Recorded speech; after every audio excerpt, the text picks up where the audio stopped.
And you both touched on the idea of democracy or how it's viewed in certain parts of the world. For our first story, we go to the BBC, and BBC has a story on Cameroon. And it says, the world's oldest president seeks eighth term. I mean, the headline too is self-explanatory, but I'll read a bit. It says the world's oldest head of state, Cameroon's Paul Biya, 92, said he would run once more for re-election in October, aiming to extend his 43 years in power.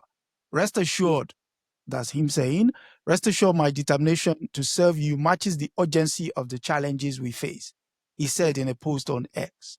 He added that his decision to go for an eighth term came after numerous and insistent call by people from all regions in Cameroon and the diaspora.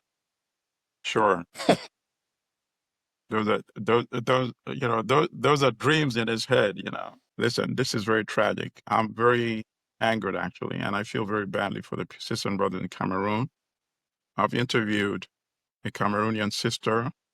I think on one occasion you may have been on that episode as well, on WBAI. I've interviewed her many times.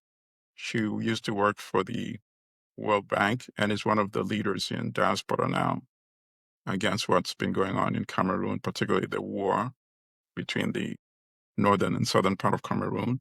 So I really feel strongly for the people of Cameroon because obviously, coming from Uganda, where we've had a dictator since 1986 as well, I can relate to what they're going through. I don't pretend that I'm neutral or anything.